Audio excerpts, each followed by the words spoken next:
Assalamualaikum warahmatullahi wabarakatuh.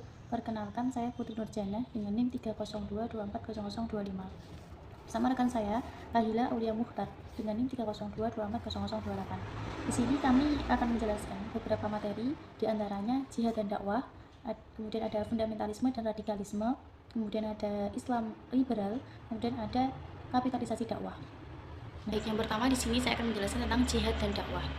Nah, arti dari jihad sendiri kan secara bahasa bersungguh-sungguh atau berusaha dengan sekuat tenaga.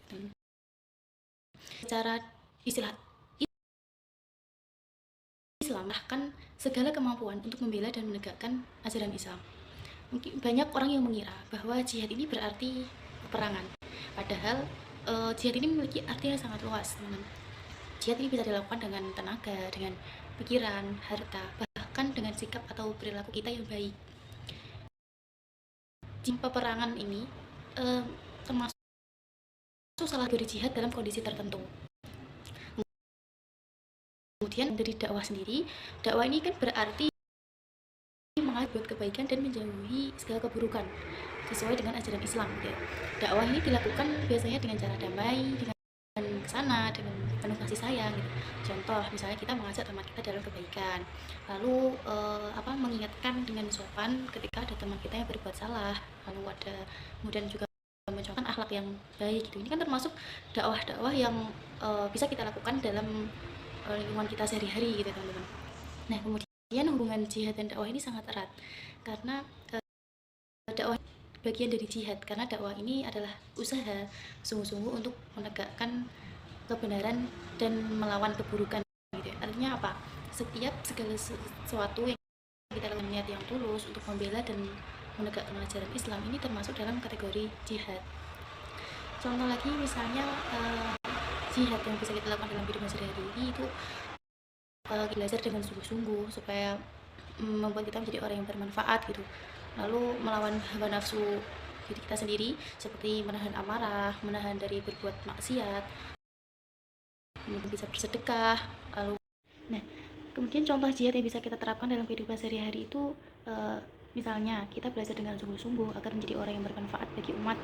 Kemudian melawan hawa nafsu seperti menahan amarah, menahan berbuat maksiat, kemudian juga bisa bersedekah, lalu bekerja dengan jujur. Nah, ini kan termasuk contoh-contoh jihad yang bisa kita terapkan dalam kehidupan sehari-hari. Nah, dari penjelasan yang saya jelaskan tadi bisa disimpulkan bahwa jihad ini bukan melulu berkaitan dengan perang, tapi jihad ini adalah segala bentuk upaya yang kita lakukan untuk menegakkan kebaikan dan kebenaran sesuai dengan ajaran Islam. Nah, dakwah tadi ini juga termasuk dalam kategori jihad tersebut. Kemudian selanjutnya ada fundamentalisme dan radikalisme. Yang pertama, fundamentalisme. Fundamentalisme ini kan berasal dari kata fundamen yang berarti dasar atau pokok. Nah, kaum fundamentalis adalah orang-orang yang mengikuti gerakan keagamaan yang sangat berpegang teguh pada ajaran dasar agamanya dan cenderung sulit menerima perubahan. Jadi, fundamentalisme ini adalah paham yang menekankan pada keyakinan dan pelaksanaan ajaran agama atau kepercayaan secara ketat sesuai dengan ajaran dasarnya. Penganutnya percaya bahwa isi kitab suci harus dijalankan persis seperti yang tertulis tanpa diubah atau disesuaikan dengan perkembangan zaman. Contohnya seperti contoh kaum fundamentalisme adalah ini kelompok yang menafsirkan kitab suci secara harfiah dan menolak penafsiran baru. Nah, kaum fundamentalis ini tuh berpegang teguh pada ajaran agamanya. Misalnya dalam kitab sucinya itu ajarannya tertulis seperti ini, ya mereka akan menjalankan apa yang tertulis dalam kitab sucinya. Itu tidak mau menerima penafsiran baru. Kalau ajaran kita kan, kalau di Al-Quran misalnya ajaran itu belum jelas, nanti kan kita akan mencari penjelasan makna yang lebih jelas lagi, lebih rinci lagi dalam hadis. Kalau fundamentalisme ini enggak, dia tidak mau menerima penafsiran baru. Kemudian ciri dari kaum fundamentalisme yang kedua ini adalah gerakan keagamaan yang tidak menerima modernisasi. Modernisasi di sini artinya perkembangan zaman. Artinya kaum fundamentalis ini adalah kaum yang stagnan, tidak mau mengikuti perkembangan zaman. Dan dia ini menginginkan aturan agama diterapkan secara ketat dalam seluruh aspek kehidupan, termasuk dalam sistem pemerintahan dan hukum negara. Kalau di Indonesia sendiri, ini ada aliran yang termasuk kaum fundamentalisme, yaitu bernama MMI, yaitu Majelis Mujahidin Indonesia, yaitu sebuah organisasi Islam yang bertujuan memperjuangkan penerapan syariat Islam secara lengkap di Indonesia dalam kehidupan pribadi, sosial, hukum, hingga pemerintahan. Nah, organisasi ini tuh dibentuk pada tahun 2000 melalui Kongres Mujahidin di Yogyakarta. Untuk selebihnya kalian bisa browsing sendiri di internet. Kemudian selanjutnya radikalisme. Nah, radikalisme ini berasal dari kata radikal yang berarti dasar atau mendasar. Secara umum, radikalisme adalah paham atau aliran dalam bidang politik yang menginginkan perubahan besar dan cepat terhadap sistem yang sudah ada. Nah, seringkali dengan cara kekerasan atau tindakan yang ekstrim. Jadi dia ingin mengubah sistem pemerintahan yang sudah ada ke dalam sistemnya gitu. Tapi dia menggunakan cara kekerasan, cara yang ekstrim. Nah, paham ini berfokus pada upaya radikalisme yang dianggap tidak baik, tetapi seringkali tidak memberikan solusi yang jelas untuk menyelesaikan masalah yang dihadapi masyarakat dan bangsa. Nah, di sini ada ciri-ciri atau contoh kaum radikalisme. Yang pertama, kelompok yang ingin mengganti sistem pemerintahan dengan cara kekerasan. Nah, misalnya ada kelompok yang tidak setuju dengan sistem negara yang berlaku, lalu melakukan penyerangan atau pemberontakan dengan untuk menggantinya. Jadi sebenarnya kaum radikalisme ini adalah kaum yang menginginkan perubahan pada pemerintahan atau suatu negaranya, tapi mereka itu menggunakan sistem kekerasan, suatu cara yang ekstrim. Lalu yang kedua, tindakan teroris. Nah, contohnya seperti aksi yang dilakukan oleh kelompok teroris untuk memaksakan ideologi mereka. Misalnya yang pernah dilakukan oleh ISIS atau Islamic State in Iraq and Syria yang menggunakan kekerasan untuk mencapai tujuan politiknya. Nah, ISIS atau Islamic State in Syria, Irak dan Syria ini adalah suatu kelompok jihadis Sunni radikal dan organisasi teroris internasional yang bertujuan mendirikan kekhalifahan Islam di negara Irak dan Syria. Lalu yang ketiga, kaum radikalisme ini adalah gerakan yang menolak aturan negara secara ekstrim. Misalnya, kelompok yang menganggap hukum negara tidak sah dan ingin menggantinya dengan aturan lain secara paksa. Jadi ketika dia tidak setuju dengan aturan pemerintah, dia ingin merubah aturan itu, tapi dia memaksa dengan cara memaksa gitu. Yang keempat, penyebaran paham kebencian yang mengajak pada kekerasan. Contohnya mengajak orang lain untuk membenci kelompok tertentu dan melakukan tindakan anarkis. Dia itu juga mengajak orang lain untuk menyebarkan kebencian kepada kelompok lain gitu. Dia juga paham yang tidak baik ya, aliran tidak baik gitu, karena dia orang-orang yang menggunakan sistem-sistem kekerasan dan ekstrim. Setelah kita mengetahui bagaimana kaum fundamentalisme dan kaum radikalisme tadi, dapat kita simpulkan bagaimana persamaan dan perbedaan dari kedua aliran tadi ya. Yang pertama, persamaan dari kaum fundamentalisme dan radikalisme itu sama-sama berpegang kuat pada suatu paham atau keyakinan yang dianggap paling benar.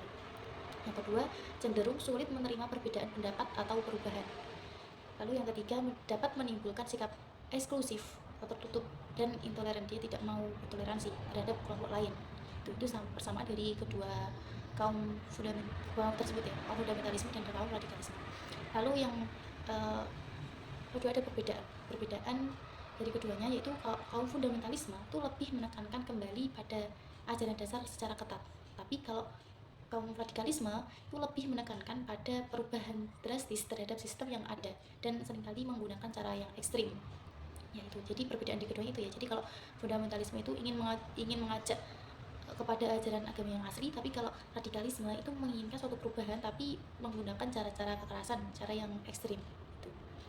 Baik, selanjutnya akan dijelaskan oleh Mbak Kahila materi tentang Islam liberal dan kapitalisasi dakwah. Baik teman-teman, saya lanjutkan. Di sini saya akan menjelaskan terkait Islam liberal dan kapitalisasi dakwah. Nah, yang pertama itu Islam liberal. Secara istilah, liberalisme itu adalah paham yang menekankan kebebasan individu sebagai nilai utama.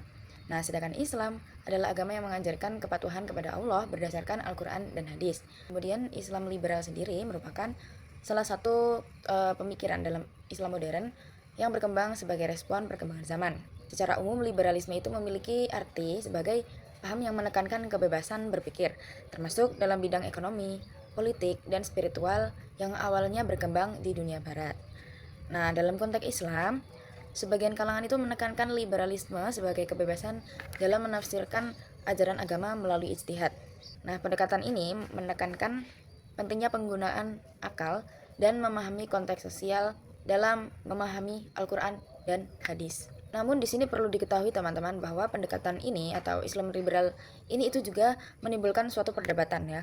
Sebagian pihak itu menilai ya penafsiran yang terlalu secara kontekstual, menekankan akal gitu ya, akan dikhawatirkan menimbulkan batasan antara teks dan penafsiran. Teks itu maksudnya Al-Quran dan hadis. Bahkan itu dapat mengurangi posisi wahyu sebagai sumber utama kebenaran. Di sisi lain, para pemikir yang mendorong pembaruan ini itu berpendapat bahwa ijtihad itu justru merupakan bagian dari tradisi Islam sendiri. Ya memang ijtihad itu kan ada ya teman-teman.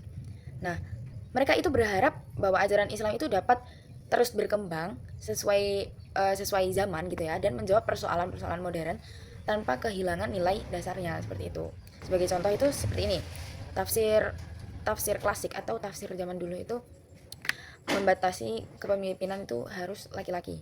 Nah, pendekatan yang sekarang itu yang secara kontekstual itu mengkaji kembali bahwa di kondisi yang sekarang pemimpin itu tidak harus laki-laki. Jadi ada keadilan untuk perempuan gitu ya. Jadi pemimpin itu tidak harus laki-laki. Nah, dengan demikian perempuan itu dianggap adil dan mampu untuk memimpin, tidak hanya laki-laki. Maka kepemimpinan itu tidak harus dibatasi oleh gender saja. Untuk memahami perdebatan ini, itu ada analogi sederhananya teman-teman, seperti wahyu itu seperti sumber air dan pemikiran atau penafsiran kita itu seperti wadahnya. Nah, ketika wadahnya itu berubah sesuai kebutuhan zaman, maka airnya atau wahyunya itu tetap sama. Seperti itu. Jadi penafsirannya itu sesuai perubahan zaman, perkembangan zaman, tapi wahyunya itu tetap sama. Seperti itu, teman-teman. Bisa dipahami ya. Kemudian ada kapitalisasi dakwah. Kapitalisasi dakwah adalah fenomena pergeseran orientasi nilai dakwah yang semula berfokus pada ajaran agama, simbol atau identitas keagamaan menuju sistem ekonomi dan budaya.